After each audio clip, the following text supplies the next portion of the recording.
berkah ya. Insya Allah akan kami upayakan agar yang disampaikan tidak sesuatu yang sudah pernah didengar, seperti misal kenapa atau apa yang menjadi penyebab tahun baru Hijriah dipilihnya itu dari momen apa ya. Kita tahu itu adalah momen hijrah dari Makkah ke Madinah ya. Dan kalau kita bicaranya hijrah, salah satu fakta yang unik adalah sahabat-sahabat Nabi juga dulunya nggak semuanya langsung jadi orang soleh, orang baik ya. Kita tahu di zaman itu ada yang ya masih menyembah berhala, ada yang masih sering mabuk-mabukan dan yang lain-lain. Tapi kalau kita lihat secara usia, yang sahabat Nabi yang usianya tergolong tua, sepuh dari kalangan yang tua, itu amat sangat sedikit. Mungkin yang secara umum dikenal banyak orang hanya Abu Sufyan ya. Apalagi memang masuk Islamnya kepepet, kepaksa waktu Fathu Makkah. Makkah sudah ditaklukkan, mau gak mau ikut syahadat ya. Tapi sahabat-sahabat yang mulai ikut nabinya, mulai hijrahnya dari usia muda, oh itu pada jadi orang hebat semua, gak peduli siapapun ayahnya. Contoh dulu yang senior-senior seperti Abu Jahal, Walid bin Mughirah, izin mohon maaf, mati kafir semuanya ya. Tapi anaknya Abu Jahal siapa? Ada yang tahu? Ikrimah namanya ya. Ikrimah bin Abu Jahal. Tetap para ulama menganggap beliau sahabat Nabi. Dan kita dianjurkan mengucapkan radhiyallahu anhu, semoga Allah ridho kepada beliau ya. Dan meskipun ayahnya Abu Jahal tetap jadi sahabat yang mulai. Kalau saya bilangnya sahabat, bukan berarti teman satu grup WA-nya Nabi ya, bukan ya. Tapi adalah syaratnya 3. 1, sejaman dengan Nabi. 2, pernah bertemu langsung dengan Nabi. 3, beriman kepada Nabi sampai wafatnya. Jadi kalau ada yang ketemu sejaman tapi tidak beriman, contoh tadi Abu Jahalnya, maka bukan sahabat ya. Ada yang misalkan satu zaman beriman kepada Nabi tapi nggak pernah ketemu sekalipun, contoh Uwais Al-Qarni, berarti bukan sahabat ya. Seperti itu. Nah, yang lain misalkan Walid bin Mughirah, ayahnya mati kafir, anaknya Khalid bin Walid, sama kan? Khalid bin Walid bin Mughirah. Satu-satunya manusia yang nyaris ngalahin Nabi dalam peperangan hanya Khalid ya. Sempat sampai Nabi terluka dalam satu episode di perang Uhud ya. Lalu setelah masuk Islam, oh luar biasa, Syaifullah ya, pedangnya Allah. Sehingga ini jadi pertanda, yuk, meskipun nanti ada yang berkata, oh boleh gak maksiat 60 tahun, taubat sehari sebelum mati, bisa diampuni gak ya? Bisa tidak? Bisa. Asal taubatnya taubat cuman kan pertanyaan selanjutnya, siapa yang janjiin kamu sampai umur 60 tahun ke depan ya? 5 menit ke depan aja yang bicara ini gak tahu masih ada umur atau enggak ya. Jadi Masya Allah, istilah kalau sudah dari usia muda gak peduli dulunya kayak gimana ya, maka baru tadi setelah hijrah nanti yang datang adanya keberkahan ya. Nah kalau udah bicara keberkah, unik beberapa para sahabat, para ulama terdahulu tuh ngedefinisiin berkah tuh macam-macam. Ada yang kasih contoh, kayak contoh misalkan kambing sama seekor, mohon maaf, anjing ya. Anjing sekali ngelahirin berapa bu anaknya bu? Anjing itu bisa nyampe 8 bu sekali ngelahirin ya, 5, 6 ya. Tapi kalau kambing sekali ngelahirin 1, paling banyak 2 ya. Tapi yang tiap tahun dan hampir tiap waktu akikah yang selalu dipotong terus menerus adalah kambing. Tapi ibu lebih sering lihat kambing atau anjing? Apalagi tiba-tiba banyak kalau musimnya Idul Kurban ya, entah dari mana-mana aja ada tuh. Dan menghiasi jalanan-jalanan kita dengan butir-butir hitam yang kayak boba gitu ya. Dan aromanya cukup menyengat ya, Masya Allah. Seperti itu ya, berkah soalnya. Dan karena kalau sudah bicara berkah, ziyadatul khair, bertambahnya kebaikan. Dan pasti jadi manfaat, jadi kebaikan. Oh enggak, kalau sudah bicaranya berkah nggak ada kaitannya sama nominal, ya, nggak ada kaitannya sama kuantitas.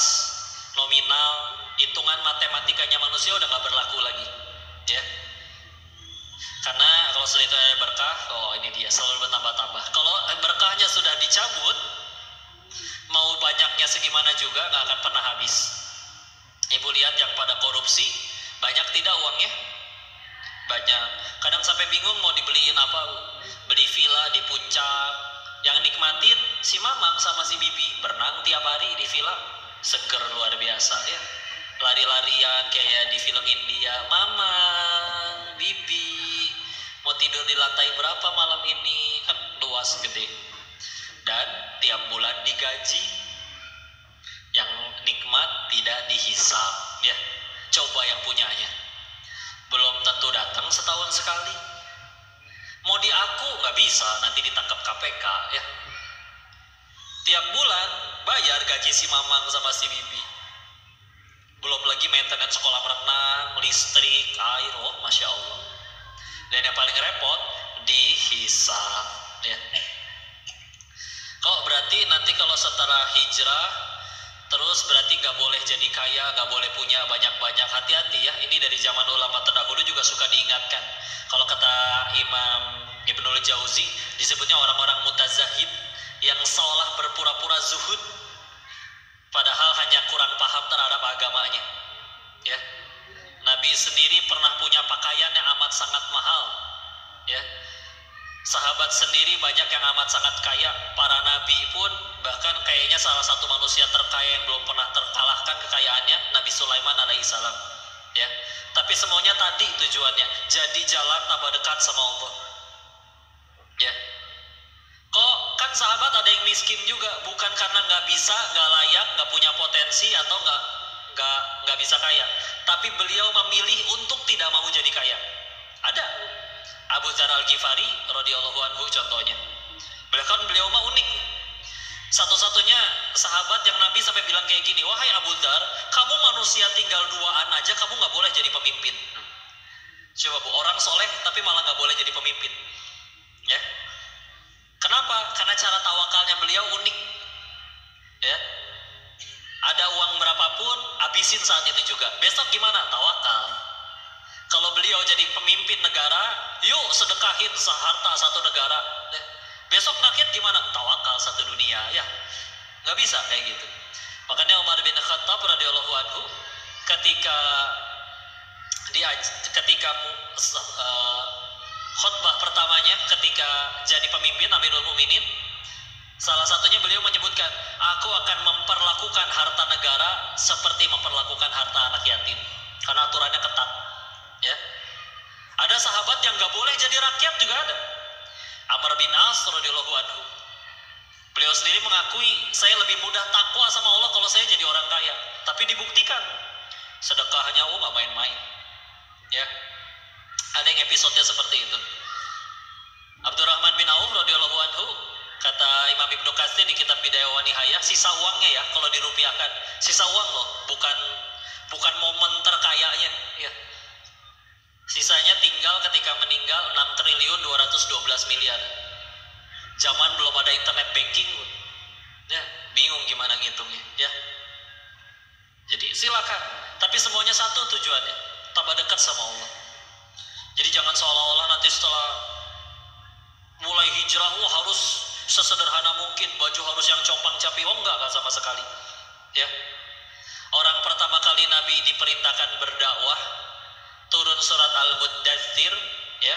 Ya ayyuhal muddathir kum fa'adhir wa rabbaka fakabbir wa thiyabaka fatahhir war rujza fahjur wa la tamnun tastakthir wa li rabbika fasbir, ya.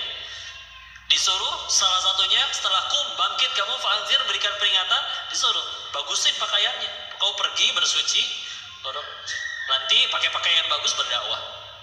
Ada dakwah datang ke kajian ceramah pakai kutang sama boxer doang juga nggak pantas kan? Insya Allah ya. Yuk harus jadi tambah baik. Saya pengen mulai dengan ini aja kisahnya. Ini dapat requestan untuk bahasannya ke arah-arah sini, soalnya ke arah kolbu katanya. Ada seorang dermawan punya rezeki akhirnya, lalu minta tolong ustadz atau kiai di desanya untuk dipotongin kambing. Beliau beli kambing, minta tolong dipotongin lalu dibagiin ke masyarakat. Tapi beliau request, saya minta bagian terburuknya dari kambing ini ya, silakan, sisanya mah bagiin aja. Siap, laksanakan, potong kebagian semua masyarakat satu desanya sudah, terus dianterin ke rumah si dermawan. Begitu dibuka isi plastiknya, bagian terburuknya ternyata adalah lidahnya dan hatinya. Ya. Besoknya dapat rezeki lagi, beli kambing lagi, minta ustadz yang sama lagi, ustadz potongin bagiin lagi ya, tapi kali ini beda, saya request bagian terbaik dari kambing itu. Siap, laksanakan, potong, bagikan, dibawain ke rumah dermawan, dikasih plastik lagi. Begitu dibuka isinya ternyata adalah lidah dan hatinya juga. Nanya dong, Ustaz, terburuk lidah dan hati, terbaik lidah dan hati, kenapa sama? Ternyata ada pelajaran yang ingin diberikan.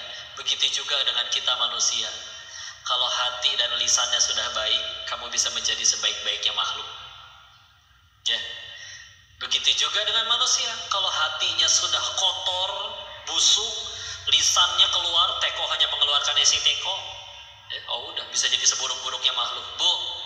Bu, jawab. Ya, ibu tahu kambing bunyinya gimana? Mirip. Ya, habis. Ya, bu, ibu ada yang pernah sakit hati nggak diembein kambing? Nggak. Tapi ibu pernah sakit hati nggak sama mulut orang? Ya. Padahal harusnya dengan ada akalnya, dengan dia sudah belajar ilmu, ya. Sampai Nabi itu ketika ada yang ditanya, wahai Rasul, apa pendapatmu jika dia ahli sholat, ahli puasa, tapi tetangganya tidak selamat dari lisannya? Dia bukan golongan dari kami, tidak ada tempatnya di surga, kata Nabi. Segitu teh ke tetangga, ya. Maka apa kabar dengan orang-orang yang lebih berhak atas kebaikan kita? Anak-anaknya mungkin, ke anak-anak yang lain mah dipuji-puji, Masya Allah. Ke anaknya sendiri tiap hari misalkan, ya. Maka ini dia ya, Masya Allah. Maka seperti itu, lidahnya sama hatinya. Kadang kita itu fokusnya fokus mengumpulkan pahala, betul, bagus. Ibarat kita punya ember pahala masing-masing, ya. Nah, di ember tersebut kadang kita suka lupa, ternyata ada satu yang tidak kalah penting. Kita kadang lupa untuk mengecek ember pahalanya bocor atau tidak. Ya. Bu, bayangin udah ngisi air penuh-penuh, segelas-segelas, sepiring-sepiring, segayung-segayung, sampai penuh embernya, tapi embernya bocor ketika disetorin di hadapan Allah, jreng, kok kosong, karena ternyata bocor. Bangkrut tidak? Rugi tidak? Muflis disebutnya ya. Maka ini dia ya, apa yang paling membuat ember-ember itu pada bocor? Salah satunya yang harus paling kita jaga ya tadi ya. Kata Nabi seperti kata Allah di Quran surat 91 Asy-Syams ayat 9 dan 10. Qad aflaha man zakkaha wa qad khaba man dassaha. Sungguh beruntung orang yang menyucikannya dan sungguh rugi orang yang mengotorinya. Ya. Maka salah satu yang bikin paling bocor itu dia ya. Karena memang di bagian hati itulah yang paling gampang diserang oleh syaitan. Contoh, kita ngaji kayak gini setan gak suka. Dan sulit bagi setan untuk gugurin pahala kita. Beres ngaji kita dikasih was-was, kita ngerampok bang yuk rame-rame, gak mungkin. Ya. Ngaji ini barengan, habis ini kita ngerampok rame-rame, gak mungkin. Ya. Terus gimana cara paling mudah gugurin pahala kita ngaji? Yaitu ketika kita nyampe depan rumah, buka pintu gerbang, ngelihat tetangga seberang, itu tetangga rumah dekat masjid gak pernah tuh kelihatan di majelis ilmu, gak ngucap bu, dalam hati, ya, mingkem mulut ibu, ya. Terus ada dorongan dalam hati, ih ngaco, bagusan ge saya, ya. Meskipun meskipun dia lebih syar'i pakaiannya dan yang lain-lain, mulai itu ya bumbu-bumbu bertebaran. Tapi mari kita renungkan, demi Allah kita nggak tahu. Suatu ketika kalau Allah mau, bisa dia yang jadi ahli taat, kita yang jadi ahli maksiat.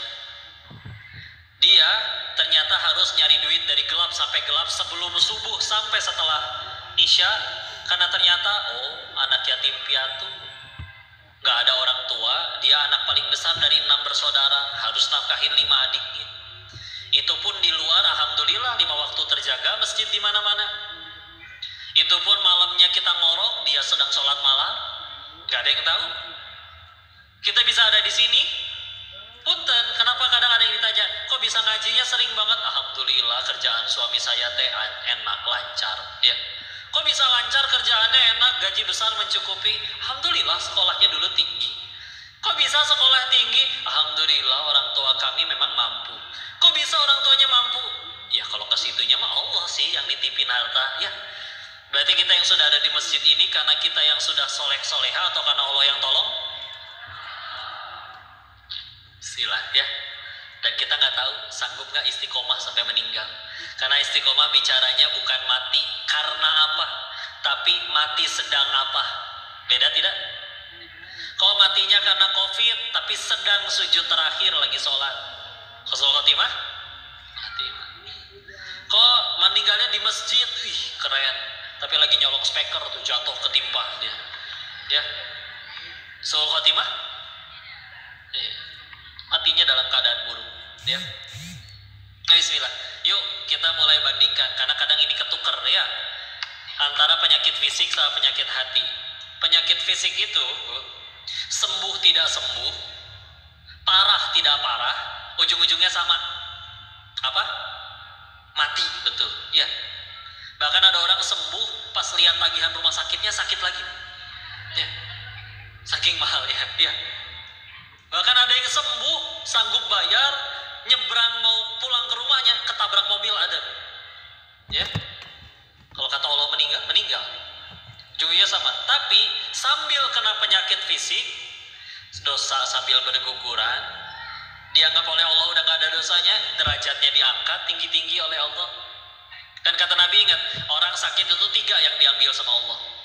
Senyumnya, cahaya di wajahnya, dan juga dosanya. Senyumnya, cahaya di wajahnya, dan juga dosanya. Ketika orang itu sembuh, Allah kembalikan yang 2, tidak kembalikan yang 1. Allah kembalikan cahaya di wajahnya, Allah kembalikan senyumnya. Dosanya, tidak Allah kembalikan. Coba. Berarti punten, bisa jadi ada orang yang tambah terjamin surganya di sisi Allah karena penyakitnya. Ya. Karena penyakitnya, bisa jadi. Ibu tahu penulis buku Iqra? Ada foto kiainya tuh di belakang Iqra-nya. Siapa namanya? Kiai Haji As'ad Humam. Apa spesialnya beliau? Buku Iqra tercetak secara resmi, terjual secara resmi, yang resmi ya, 150 juta kopi yang saya tahu. Berarti beliau minimal punya pahala jariah dari 150 juta orang baca Al-Quran, ngalir ke beliau. Belum bacakannya. Belum bukan satu anak satu Iqra, kadang satu Iqra bisa 30 anak satu TPQ. Ya. Ngalir gak pahalanya ke beliau? Ngalir. Padahal beliau dari umur 18 tahun udah gak bisa jalan, lumpuh. Beliau sendiri ngaku, ini kalau misalkan aku sehat seperti teman-temanku, umur baru lulus SMA, badan sehat, mungkin saya pernah akan lebih banyak maksiat. Sekarang mau maksiat gimana? Lumpuh. Ya. Bicara ahli, mungkin beliau bukan ahli tafsir, bukan ahli hadis. Yang diketahui apa atau ya, huruf hijaiyah, ya udah tulis 6 jilid, sekarang mah dijadiin 1 ya. Jadi yang diselingkuhin punten ya. Iya, sakit hati, udah dampingin dari nol, tahu-tahu memilih wanita seumuran anak kita misalnya. Ada aja kan yang kayak gitu ya. Tapi punten, kalau gara-gara itu tambah dekat sama Allah, bisa jadi lebih terjamin surganya dibanding istri yang suaminya tidak selingkuh. Ya. Meskipun istri yang suaminya udah gak selingkuh, jangan disuruh selingkuh juga. Abang selingkuh dong. Ya, jangan ya. Masih banyak amal soleh yang lain ya. Kayak gitu ya, penyakit fisik tuh gitu. Sembuh tidak sembuh, pasti mati. Dan ketika kena di dunia, itu menggugurkan dosa. Anggaplah akhirnya gara-gara itu dia mati, demi Allah dibangkitkan, penyakitnya nggak ikut. Ada gitu orang tumor membengkak gitu ya di lehernya, di hari akhir ntar masih ikut gede gitunya. Enggak Bu, demi Allah. Meninggal kelindes di jalan, mohon maaf, isi perutnya kemana-mana, dibangkitkan utuh demi Allah. Ya, itu penyakit fisik. Kalau penyakit hati, kebalikannya, kadang nggak kerasa. Kemana-mana tangannya dicium, ya, kemana-mana diminta potret, kemana-mana dipanggil alim, ulama, kiai, al-hafiz, hafal Al-Quran, lain-lainnya. Tapi ternyata timbul, mohon maaf, jadi ujub, jadi kesombongan, dan yang lain-lain. Izin, mohon maaf, di dunia bisa jadi nggak kerasa sakitnya, tapi meninggal demi Allah ngikut tanggung jawabnya. Ya. Sekarang jawab, mana yang lebih bahaya? Sakit kanker atau sakit sombong? Jawab. Oh, tapi dia meninggal gara-gara kanker. Bisa jadi dosanya lebih bersih daripada yang sehat. Yang sombong, Firaun kurang sehat, kurang kaya, kurang apa lagi, tapi sombong. Apakah mulia? Nah, terbukti nggak ada seorang ibu pun ngasih nama anaknya Firaun, betul? Anaknya lucu ya, siapa namanya? Firaun kok. Alhamdulillah. Alhamdulillah ya. Masya Allah. Bismillah. Jadi itu dijaga. Dan repotnya lagi, kalau penyakit fisik tuh gampang ngakunya. Ibu datang ke dokter, sakit. Dokter tanya kan, apa yang dirasa? Kita jujur dong, ininya dong. Saya juga kemarin kebanyakan makan meja, gimana ya, misal ya, gitu ya. Kayak gitu ya, ngaku gampang. Nggak ada orang datang ke dokter, apa yang dirasa? Nggak mau, rahasia. Kepo kamu, nggak bisa. Saya bukan dukun ya, nggak bisa tahu. Tapi kalau penyakit fisik, penyakit hati, ketika ada yang pengen nyembuhin, sahabatku kamu jangan gitu, itu namanya sombong. Siapa yang sombong? Galakan dia. Padahal pengen ada yang nyembuhin. Jadi lebih bahaya mana? Tumor atau ujub? Ya. Kanker atau sombong? Dalam, Masya Allah. Sebelum beruntung ya. Sebelumnya kita bahas sedikit-sedikit ya. Dulu disebutnya oleh guru kami penyakit-penyakit sebagian ya kita sebut untuk diwaspadai. Disebutnya shimun taki'u cidun. Ulangi. Maaf ya, itu bukan bahasa Arab. Itu singkatan. Shimun taki'u cidun. Shi-nya syirik. Munnya munafik. Ta-nya takabur. Ki-nya dengkai ya. Taki'u, U-nya ujub. Cidun terakhir cinta dunia. Syirik, munafik, takabur, dengki, ujub, cinta dunia. Satu-satu. Syirik mah jelas ya. Menyembah apapun selain Allah, dia nyembah botol kecap ke, ulekan sambal ke, apapun lah ya. Termasuk kadang ya, jangan foto bertiga nanti yang tengah mati. Enggak, Bu, tenang. Enggak. Yang moto ge bakal mati demi Allah ya. Jangan percaya gitu-gitu ya. Ketauhidnya kudu dijaga. Keluar dari rumah kejatuhan cicak sial, enggak Bu, tenang aja Bu. Ibu kejatuhan cicak sampai tenggelam tuh 4 RW ya. Dosa tuh sial tuh satu, bikin dosa nggak taubat tuh sial ya, karena hukumannya ngejar. Atau dulu ada di Jawa Timur anak kecil kesambar petir sambil megang batu, terus batunya katanya bisa nyembuhin orang datang bawa gayung, celupin batunya diminum, namanya batu ponari tahu. Jadi kalau udah minum itu disebutnya dicelupin batu itu jadi ponari sweat katanya ya. Oh udah ganti. Oh udah ganti ya, Insya Allah. Agak manis ya rasanya, Insya Allah. Enggak, jangan percaya. Termasuk jangan lewat tempat sepi. Punten mbak, saya nggak ganggu. Jangan, beneran. Jangan. Seolah-olah meyakini ada yang selain Allah bisa mencelakai dirinya. Bersatu seluruh jin. Allah tidak izinkan kita dicelakai, sehelai rambut pun nggak akan jatuh. Udah, yakin aja mau. Jangan percaya zodiak. Jangan percaya pawang hujan. Jangan percaya peramal ya. Anak-anak indigo punten ya. Apalagi anak-anak IndiHome.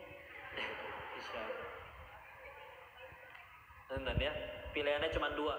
Kalau ada bahkan macam-macam ya dijelaskan. Mau dia bisa jalan di air, mau dia bisa mengubah upilnya jadi emas, ya apalah ya yang lain gitu ya. Pilihannya cuma 2. Kalau nggak karomah, diganggu atau dibantu bangsa jin udah. Dan bedainnya gampang. Karomah tuh datang dari ketakwaan. Ya. Kok ramalannya selalu betul loh, tapi sholat enggak. Punten, berarti dia meskipun kadang dia tidak tahu, tapi diganggu oleh bangsa jin. Ya. Dan karomah tidak bisa dilatih, apalagi dipertunjukkan. Kalaupun dia tahu dia punya karomah, sebisa mungkin nggak mau ditunjukkan. Takut orang rusak tauhidnya. Ada apa-apa jadi nyari dia, nggak minta ke Allah. Ya. Jadi kalau diganggu, apa tujuannya mereka ganggu? Merusak tauhid orang, gampang. Karena kalau tauhidnya udah rusak, mau dia sholat, zakat, puasa, haji, tapi tokonya sepi, datang ke mbah dukun, punten. Layak diterima tidak amalannya? Iya, nggak layak ya. Sampai ada kejadian dulu, ada pengajian keluarga, ada satu yang sering, pemudanya sering ikut ngaji, tapi lama-lama nggak ikut ngaji. Ditanyakan ke orang tuanya, kemana itu anak? Apa pindah keluar kota? Oh enggak, ada di kamar. Kok nggak ikut ngaji di kamar? Iya, lagi kesurupan arwah si kakek. Percaya nggak? Ditanyakan sama ustadznya, kok tahu itu si kakek? Karena dia tahu segala hal tentang si kakek. Masa bukan si kakek? Akhirnya dijelasin. Bu, orang udah meninggal itu udah di alam barzakh, di alam kubur. Kalau dia soleh dia sedang beristirahat, kalau tidak soleh dia lagi repot jalanin hukumannya. Gak mungkin bisa balik lagi. Terus siapa dia? Kok tahu segala hal tentang si kakek? Jadi bahas tentang ini gak apa-apa ya. Jadi manusia lahir itu didampingin gak cuma sama malaikat pencatat amal, tapi dari golongan bangsa jin juga disebutnya Qorin. Qorin aslinya tuh dalam bahasa Arab artinya sahabat. Sahabat dalam bahasa Arab ada 14 kata. Dan Qorin adalah tingkatan yang paling akrab, paling dekat. Karena contoh, seakrab-akrabnya orang sama orang, suami istri, kan gak 24 jam bersama. Apa ibu ketika buang air ditungguin suaminya? Semangat sayang, gitu ya. Enggak kan? Tidak disemangatin kan? Enggak ya. Tapi kalau Qorin, itu dari lahir sampai meninggal nempel, ngikut, tahu segala hal tentang orang itu. Sebagaimana manusia, wa ma khalaqtal jinna wal insa illa liya'budun, diciptakan untuk beribadah. Manusia juga ada yang tidak taat beribadah, jin juga ada yang taat, ada yang tidak taat. Ketika dia tidak taat, orang yang meninggal ngegangguin tauhid anak cucunya. Akhirnya apa? Sekeluarga itu kalau ada masalah, biasanya nyari Allah, ambil wudhu, sujud. Sekarang kalau ada masalah, nunggu si anak kesurupan.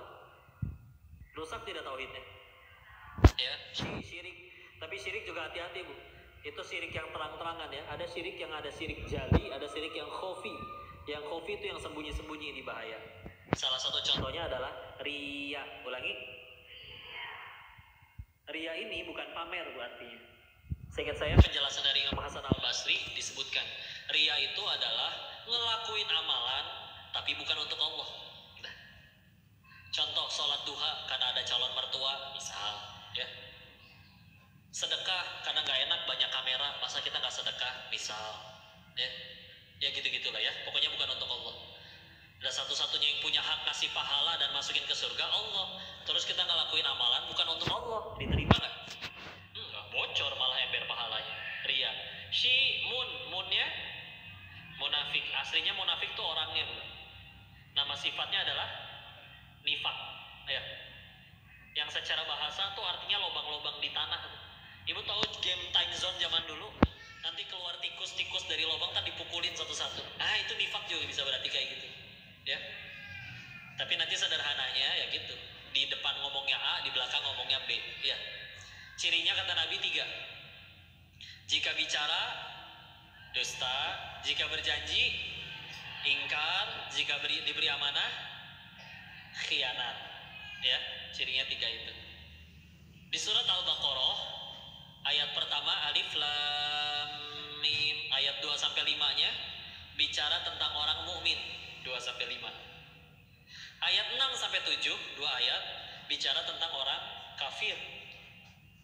Ayat 8 sampai 19-nya jauh lebih panjang, bicara tentang orang munafik. Allah lebih benci. Ya. Cirinya lihat 3 itu, ya. Si mun takiu, tanya apa tadi? Takabur. Kadang orang nyebutnya sombong gitu ya. Kata Nabi jelas, la yadkhulul jannah man kana fi qalbi mithqala dzarratin kibr. Tidak akan masuk surga yang di hatinya ada kesombongan sekecil biji zarrah. Ya. Kok sombong tuh gimana? Nggak boleh punya rumah gede, mobil bagus, pakaian bagus, bukan. Kata Nabi bukan itu, tapi justru 2. Batarul haqq wa ghamtun nas. Terjemahannya, menolak kebenaran dan merendahkan orang lain. Ulangi, menolak 2, merendahkan orang lain. Karena bagi orang sombong, kebenaran adalah dirinya. Makanya kalau misalkan ditanya tentang apapun atau disinggung tentang apapun atau datang ke majelis ilmu, biasanya nggak suka ke pengajian kayak gini. Kenapa? Karena merasa terusik ketika mendapati ada sesuatu yang lebih benar daripada dirinya. Karena kan di sini kita ngomongin Allah yang maha benar. Gak enak dia, gak suka dinasehatin, gak ada. Karena tidak mungkin semua manusia meninggikan dan membenarkannya, maka mau gak mau harus ciri yang kedua, dia harus merendahkan orang lain. Kadang gimana cara ngerendahin orang lain? Kalau apapun yang diomonginnya selalu mengucap aku, saya, kayak dunia teh tentang dirinya doang. Dia selamat dari penjara, saya yang bebasin. Ya. Ini masjid bagus, saya yang ngebangun. Ini anak-anak pada soleh di sini kan saya yang ngajar. Kamu dulu bisa ngaji, saya yang ngajar. Oh, semua tentang saya. Didengarnya enak atau enak? Ya. Kadang omongannya hiperbola. Macet banget sini Lampung. Di luar negeri nggak ada nih macet kayak begini. Padahal keluar negeri juga belum pernah. Yang penting ngambek dulu nih. Ya. Ada sarapan apa mah pagi ini? Nasi kuning deh. Nasi kuning yang di depan. Kuningnya kayak pucet. Tapi pelan-pelan dicemilin habis. Nyebelin. Ya. Meskipun orangnya tinggi, cantik, tinggi, langsing, putih, seperti bihun misalkan. Ya. Tapi kalau omongannya gitu enak tidak? Bangun tidur ngeluh, kepala saya pecah, bohong. Coba kepala pecah di kantor ya, darah di mana-mana ya, harus dipel ya. Nggak enak ya. Sombong, muntah, takabur, dengki itu gampang. Cirinya cuma 1, SMS. Apa SMS? Syusya melihat orang Shinang melihat orang Syusya. Pakai shin ya, biar lebih tertekan gitu kan. Oh, ini paling menderita karena meletakkan kebahagiaannya di orang lain. Orang lain naik gaji, dia mulai meriang biasanya. Orang lain naik jabatan, dia mulai koma. Pas tetangganya jadi direktur, wah itu di sakaratul maut. Gak akan ada yang bisa ngalangin kalau Allah udah mau ngasih rezeki ya. Dan kadang dia paling senang ketika seseorang diturunkan, yes, tinggal pasang topeng, turut berduka ya brother, aduh sorry ya, gitu ya. Palsu lah, tapi gak enak ya. Jangan, ini penyakit hati yang paling menderita ya. Nelangsa, takut, segala macam ya, repot.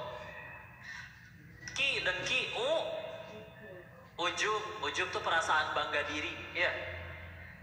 Pokoknya, dan kadang ini gak ngucap. Santri lah ya misalkan, bangun tahajud dia sendirian, yang lain masih pada tidur. Sambil sholat dia ngucap ya Allah, lihatlah ya Allah, di antara sekian banyak santri hanya aku yang bersuci menyembahmu gitu ya. Gitu ya. Enggak lah, ditolong Allah ya. Terakhir, cidun, cinta dunia. Kata Abdullah ibnu Mas'ud, ada yang menyebutkan ini dari Nabi, ada yang menyebutkan ini nasihat dari beliau ya. Hubbud dunya ra'su kulli khati'ah. Cinta kepada dunia adalah pangkal segala keburukan, kejahatan. Saya tahu ya, ada yang sampai menjarain ibu sendiri, rebutan warisan. Ada yang nyampe membunuh saudaranya demi rebutan wanita, ada ya. Bukan gak boleh punya ya, tapi sekali lagi, semuanya harus jadi jalan tambah dekat kepada Allah. Ya, itu masih sedikit ya dari sekian banyak. Kalau pengen dikupas lengkap tuntas, boleh baca Kitab Ihya Ulumuddin Imam Ghazali, Masya Allah. Nanti kupas tuntas semua di sana. Tapi hati-hati, semuanya bikin ember pahala kita bocor. Udahlah, jaga hati tetap bersih. Ya, melihat orang lain bermaksiat, ya sudahlah, doain, dakwahin, jaga hati tetap bersih. Alhamdulillah kita meninggal gak ditanya kelakuan orang, kita tetap punya tugas berdakwah. Tapi kita kadang lebih fokus sama keburukan orang daripada keburukan diri sendiri. Ya, itu orang nerakanya belah mana kok? Gak bisa. Kita sendiri aja belum tentu ke surga ya. Nah, udah bilang. Selanjutnya silakan ya, nanti lanjutkan pada ini bidadari tercinta saya, Bu, kenalin. Yang jomblo tenang dulu ya. Kalian ada episodenya nanti. Insyaallah. Di mana? Di situ aja. Ininya mic-nya ke sana berarti.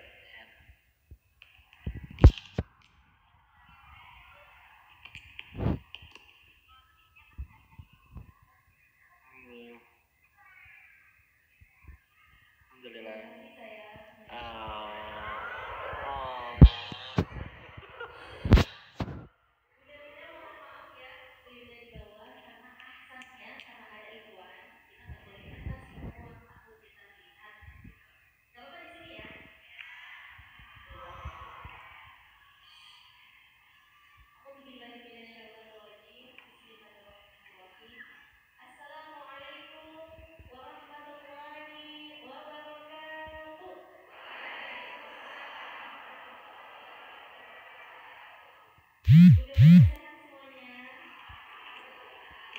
Tuh Tayundanya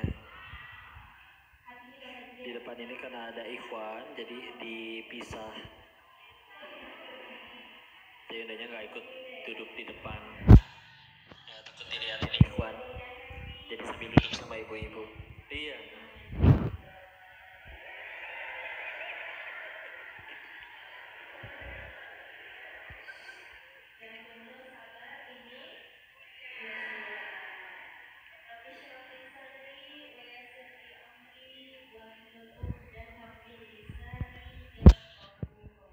Iya, ini mic-nya jauh, nggak nyampe ininya.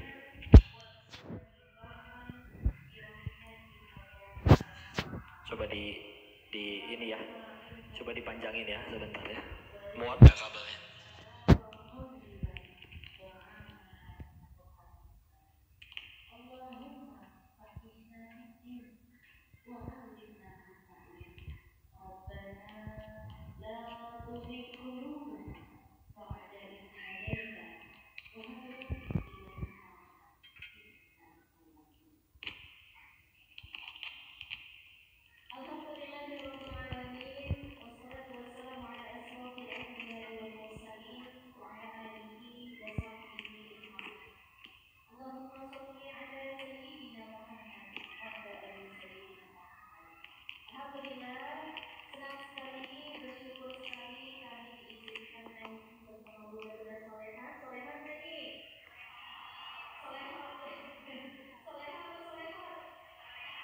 Silakan kalau mau sambil tanya jawab ya.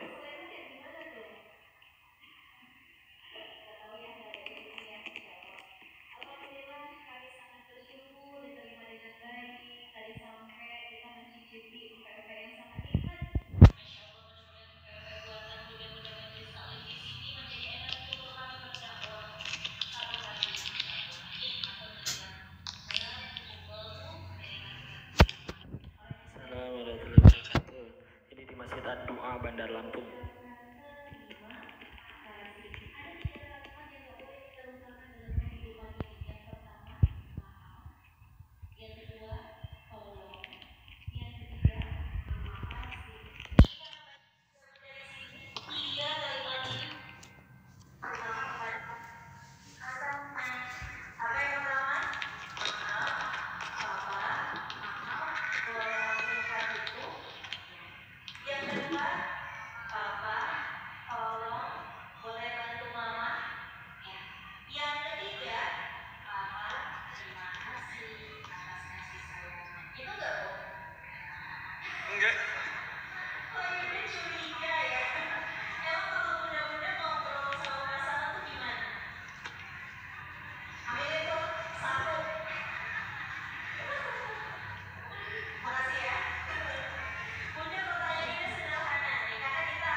membawa berkah ya, kalau nggak salah. Hijrah membawa berkah.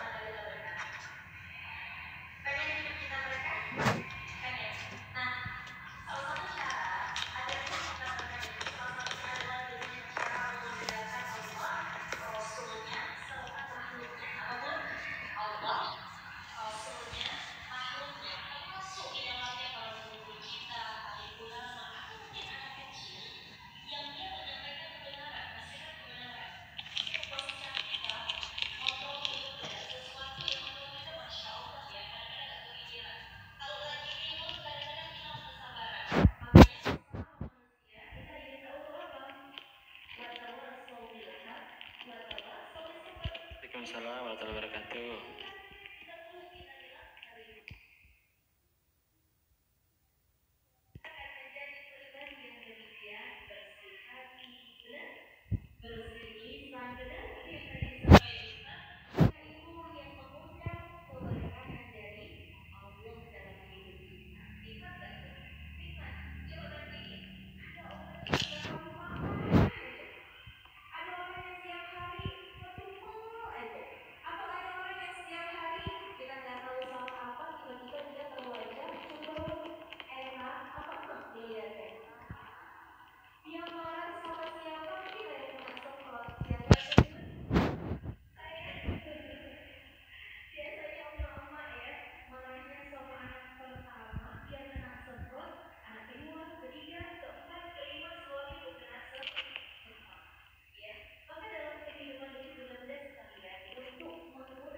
Amin, amin ya Allah.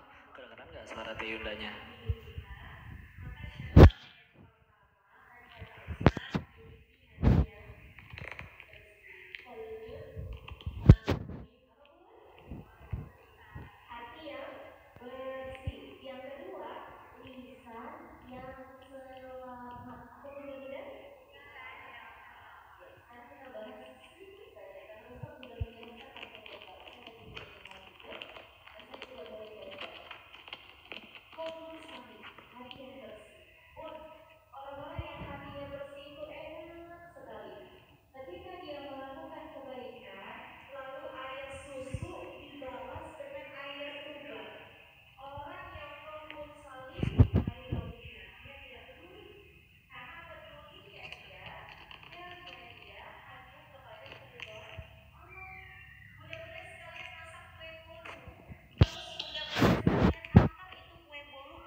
Ya udah deh, merah mah, keluar pakai warna ungu.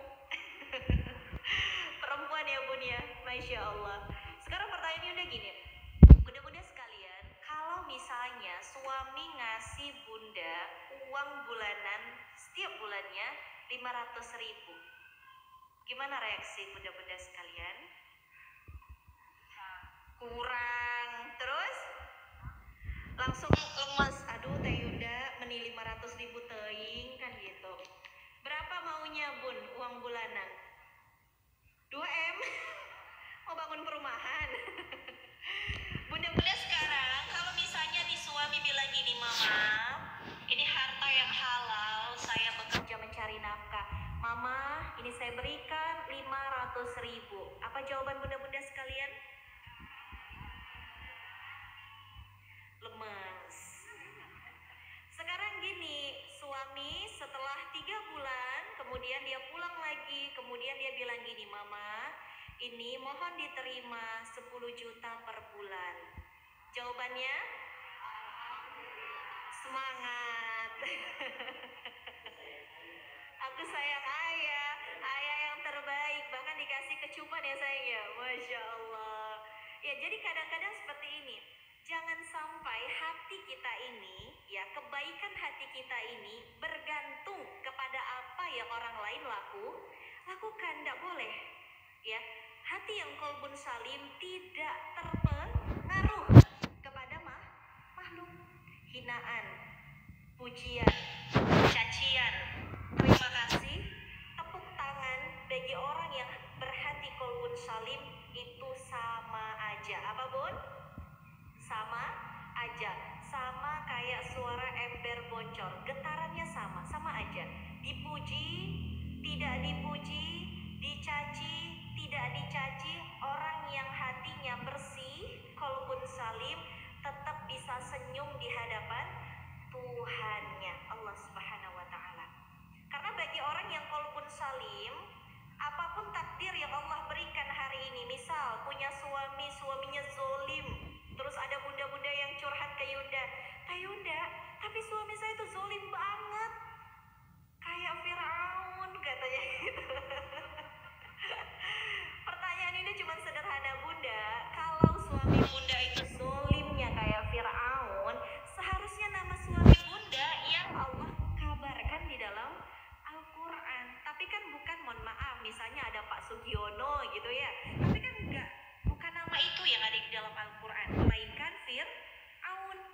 Apa ibrahnya? Kata Allah, tidak ada yang lebih zolim daripada suami seperti Fir'aun. Yang pertama, apa kezoliman Fir'aun? Mengaku-ngaku sebagai Tuhan. Setiap ada bayi yang terlahir laki-laki ingin dibunuh hidup-hidup dan lain sebagainya, berlaku zolim. Tapi begitupun bunda-bunda, sezolim-zolimnya Fir'aun, dia cinta kepada istrinya, sayang sama istrinya. Ada yang senyum-senyum, jangan-jangan suami saya melebihi Fir'aun, Teh Yunda. Nauzubillahi min dzalik. Ya. Jadi bunda-bunda sekalian, ketika kita memiliki hati yang bersih, syaratnya bagaimana Teh Yunda agar hati kita bersih? Yang pertama, basahi hati ini, bawa hati yang kecewa ini, bawa hati kita yang sedih ini, gelisah ini kepada yang pertama, majelis ilmu. Apa bun? Lagi galau, lagi sedih, lagi kecewa, datang pergi kajian. Paksa, bawa hati kita kepada haknya, bawa hati kita kepada fitrahnya. Kita kan fitrahnya baik, benar bun. Kita ini adalah penduduk syurga, bun. Kita ini adalah penduduk syurga. Adik-adik sekalian, kita ini adalah penduduk syurga. Fitrahnya kita baik. Lalu yang menjadikan kita Nasrani, Yahudi, Majusi dan memiliki watak yang buruk itu disebabkan hawa nafsu, disebabkan hubud dunia, kecintaan kita yang sangat berlebihan kepada dunia ini. Pada asalnya kita ini adalah penduduk syurga, dan penduduk syurga itu dikabarkan adalah orang yang berlemah lembut, berwajah berseri-seri, betul? Iya, itulah wajah asli orang muslim, itu wajah asli kita, maka jangan dilupakan. Itu yang pertama. Yang kedua, cara agar kita memiliki hati yang bersih, selain membawa hati ini kepada majelis ilmu, yang kedua, bawa hati kita yang menangis, yang kecewa, yang putus asa ini kepada zikrullah. Apa bun? Ala bidzikrillah itatma'innul qulub. Quran surat Ar-Ra'd, Quran surat 13 ayat 28. Hanya dengan mengingat Allah, hanya dengan memasukkan Allah ke dalam pikiran, memasukkan Allah ke dalam hati kita, maka Allah janjikan apa? Hatimu akan tentram, hatimu akan nyaman. Hatimu yang gelisah, kamu ingat aku, subhanallah walhamdulillah wala ilaha illallah Allahu akbar wala haula wala quwwata illa